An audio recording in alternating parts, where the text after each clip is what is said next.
Hello guys, welcome back to my channel world of drama. आज मैं आपके लिए एक नई कोरियन बीएल ड्रामा को एक्सप्लेन करने जा रही हूँ जिसका नाम है लव ट्रैक्टर। ये नया ड्रामा है इसलिए इसके एपिसोड हर वीक आने वाले हैं। So without further ado let's get into the video. Episode की शुरुआत में हम देखते हैं कि एग्जाम हॉल में दो लड़के एग्जाम से 10 मिनट पहले रिवीजन कर रहे होते। आज उनकी लॉ की एग्जाम होती।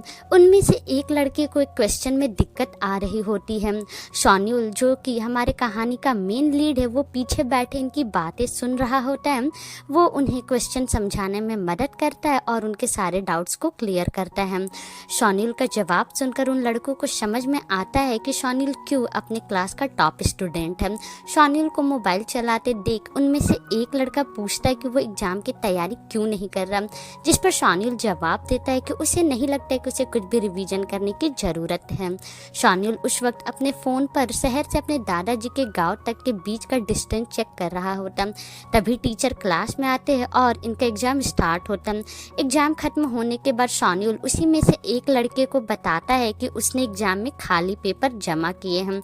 उस लड़के को समझ नहीं आता है कि शॉन्यूल ने ऐसा क्यों किया। उसके ऐसा करने से वो हार्वर्ड एक्सचेंज प्रोग्राम में नहीं जा पाएगा। शॉन्यूल वो पोजीशन उस लड़के को देने के लिए कहता है, जिस पर वो लड़का मजाक करता है कि शॉन्यूल के पापा के बहुत ऊंचे लोगों से कनेक्शन है, इसलिए शॉन्यूल कुछ भी करे उसके लिए अच्छा ही होगा।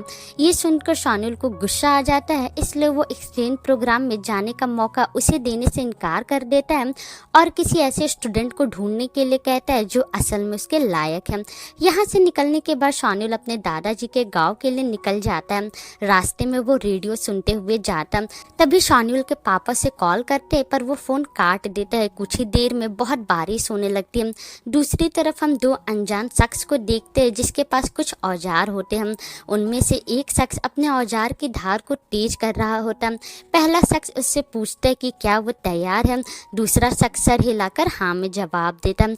इधर अचानक बीच सड़क में शॉन्यूल की गाड़ी गड्ढे में फंस जाती है। वो कार सर्विस सेंटर्स को कॉल करता है पर बारिश की वजह से फ़ोन नहीं लग पाता। तभी सामने से वही अनजान शख्स अपने ट्रैक्टर से वहां आता है और शॉन्यूल के पास जाकर उससे पूछता है कि क्या वो उसकी मदद कर सकता है। उस शख्स के हाथ में सिक्कड़ देकर शॉन्यूल डर जाता है। शॉन्यूल के बिना कुछ कहे ही वो अनजान शख्स उसकी मदद करता है और सिक्कड़ की मदद से गाड़ी को साइड में ले आता है। फाइनली हम उस अनजान शख्स की शक्ल अच्छे से देख पाते हैं। वो शख्स शॉन्यूल से पूछता है कि वो कहाँ जा रहा है। शॉन्यूल बताता है कि वो नौडुल गाँव जा रहा है। वो शख्स उससे वहां जाने की कारण पूछता है पर शॉन्यूल उसे कुछ नहीं बताता है और उस शख्स को अंकल कहकर उसकी मदद करने के लिए उसे कुछ पैसे देने की कोशिश करता है। अंकल सुनकर सबसे पहले वो शख्स तो शॉक्ड हो जाता है, उसके बाद वो पैसे लेने से मना कर देता है, इसलिए शॉन्यूल वहां से चला जाता है। तभी शॉन्यूल अपनी गाड़ी के शीशे में देखता है कि वो शख्स उसे घूरे जा रहा है, जिससे शॉन्यूल को गुस्सा आने लगता है। कुछ ही देर में शॉन्यूल अपने मंजिल तक पहुंच जाता है। घर के बाहर उसे अपने दादाजी का पालतू कुत्ता मिलता है जिसका नाम डोंगशिक है। शॉन्यूल अपने फ़ोन पर डोंगशिक का फोटो देखता है और कहता है कि पहले से डोंगशिक बहुत बड़ा हो गया। उसके बाद शॉन्यूल घर के अंदर जाता है और देखता है कि पूरा घर बिखरा पड़ा हुआ है। शॉन्यूल के पैरों से लगकर कुछ सामान तो गिर भी जाते हैं।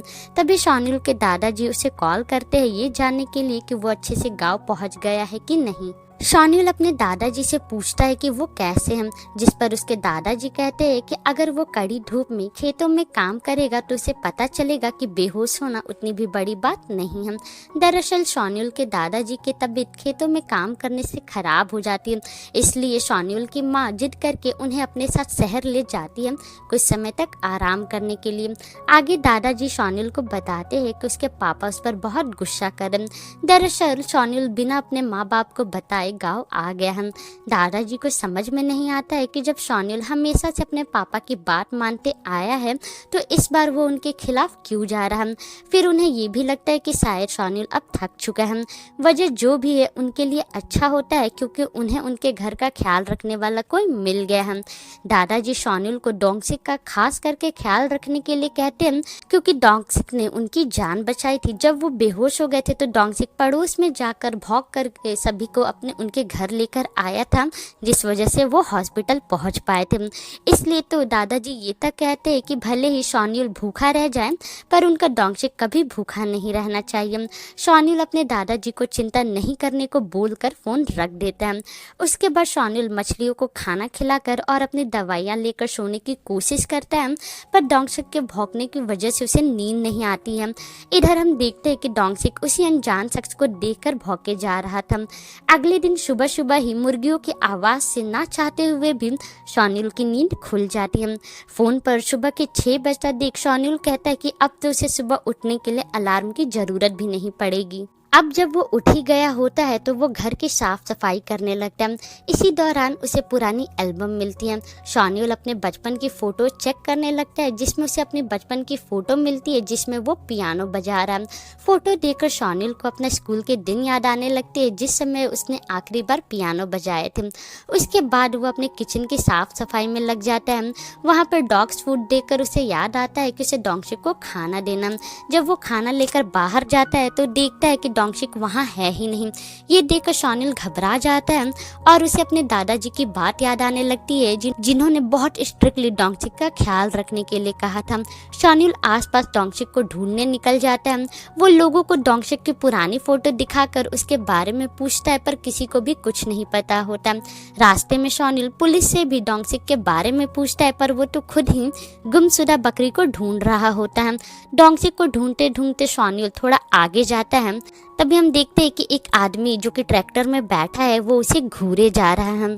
तभी अनजाने में शॉन्यूल के पैर में कुत्ते की पॉटी लग जाती है। उसी वक्त बगल के घर से एक लड़का वहां आता है और अनजाने में शॉन्यूल के ऊपर पानी फेंक देता है। तभी हम देखते हैं कि ये लड़का वही अनजान शख्स है जिसने शॉन्यूल की गाड़ी गड्ढे से निकालने में मदद की थी। साथ ही साथ ये हमारे कहानी का दूसरा मेन लीड है जिसका नाम येचन है। शॉन्यूल उसे नहीं पहचान पाता, इसलिए वो गुस्से में येचन से पूछता है कि वो क्या कर रहा है। उसे उससे सबसे पहले माफ़ी मांगनी चाहिए। येचन शॉन्यूल को पहचान जाता है कि वो कल कार वाला लड़का है। तभी शॉन्यूल को डोंगशिक के भौंकने की आवाज़ आती है और वो देखता है कि डोंगशिक उस घर के अंदर है और बगल में पानी गर्म हो रहा है। ये देखो शॉन्यूल को गलतफहमी हो जाती है कि येचन डोंगशिक को टॉर्चर कर रहा है, इसलिए वो गुस्से में घर के अंदर चला जाता है। येचन उसे रोकने की कोशिश करता है, पर शॉन्यूल उसकी बात नहीं सुनता और येचन को कानून बताने लगता है कि क्रिमिनल लॉ के आर्टिकल 366 के तहत किसी के प्रॉपर्टी को डैमेज करने के लिए उसे 3 साल की जेल और 7 लाख का जुर्माना देना पड़ेगा, और अगर उसमें एनिमल एब्यूज भी शामिल है तो उसे 3 साल की जेल के साथ साथ 30 लाख का जुर्माना देना पड़ जाएगा।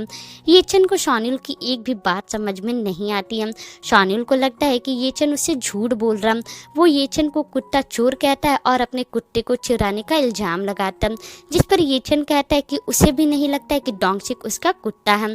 शॉन्यूल येचन को सामने से हट जाने के लिए कहता है, पर येचन नहीं हटता, इसलिए गुस्से में दोनों एक दूसरे का कॉलर पकड़ लेते हैं और इस तरह एपिसोड यहीं पर ख़त्म होता है। आई होप आपको ये ड्रामा इतनी तो इंटरेस्टिंग लगती ही होगी कि आप इसका दूसरा एपिसोड भी देखना चाहेंगे।